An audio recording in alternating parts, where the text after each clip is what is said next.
Hey guys, Sensei Philip with Chosen Martial Arts Academy here, and today I wanted to talk to you about self-defense stances, okay? Now behind the camera we got Brianna, we got Melissa here helping us out as well. Okay, so when you look at any kind of footage on, say, like YouTube or even security cam footage, and you see people that get attacked, in the previous video I talked about people that are wanting to commit crime, they're going to be aggressive, they're looking for victims, they're looking for people that are not going to fight back. So most of the time you'll see in this footage, people are just standing like this. Now, and there's, okay, that's somebody that I want to take advantage of, right?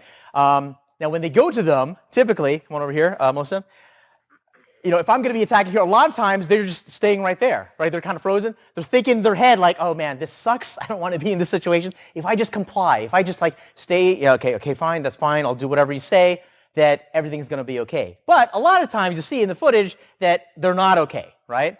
Because it can still go both ways. It could still be that, okay, I take what I need to and I go, or I really physically assault this person. You don't know what's going on in that person's head. So what you want to do, especially if your intent is to get safe, is to put yourself in the best position to be safe and get safe, right? So one of the things with that is that this is not really helping you as much. One is because if I'm really going to strike Melissa over here, she's got a lot of distance to cover from her hands down here all the way up to here if I'm striking at her head to cover up. Okay, so she has to move all that way.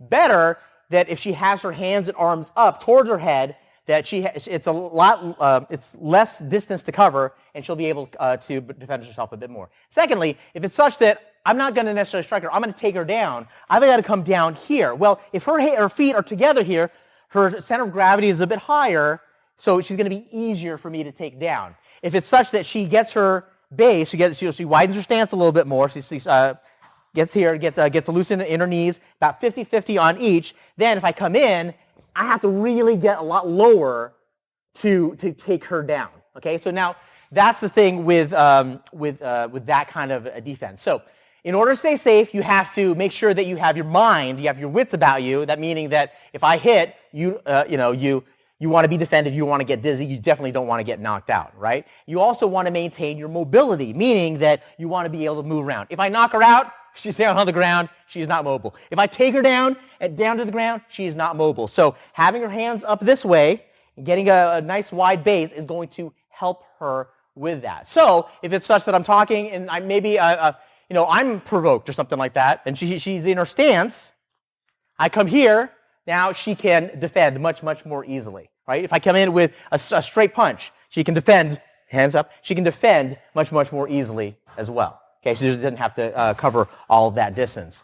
It also is such that if she has her hands up like this, she has a barrier. This is what we call a fence here, right? So if I'm trying to get to her, she wants to put as many barriers in between me and her as possible. Now she has 1 and 2 in the way. So if I come in, oh, no, now I have to get past this. If I get past this, she's got that one there, right? So that's something you can be able to do as well. Now, when you look at this, you notice a little bit of similarities with a fighting stance, right? When you see people square up in the UFC or wherever, they get like this, right? Well, what's the main difference between this and this?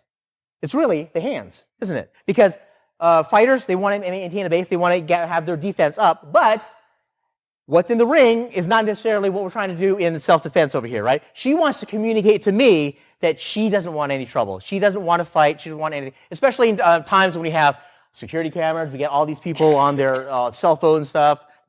If it turns out that things go sideways and this has to go to a court of law or whatever, maybe legally, she wants to protect herself as well. So the fact that she holds her hands up this way as opposed to starting a fight, that tells the jury something. It also tells me as the aggressor something as well. Whoa, I don't really want to do this, and it takes me off guard a little bit. Make sense? Sure. So that's how it is. So one thing with this, when you get into a self-defense position, step back. Make sure you step back, hands open, palms out in front of you, as opposed to stepping forward with it. Okay. So one. When you step back, this gives you room distance from the thing that's in danger, but also makes it such that you really are, in your body language, saying that, hey, I don't want any trouble. I'm not being aggressive here. Make sense? So if I'm coming in here and she senses a little bit, I've been kind of giving her a side eye a little bit, and she notices that, and I start making my way over her. Boom, there it is, right there, right? Now I've got a fence. I've got to get past this if I really want to do something. If I come down here, she's got a wide base. She can do whatever she needs to do to defend herself. Make sense? Sure. So that is the defensive stance.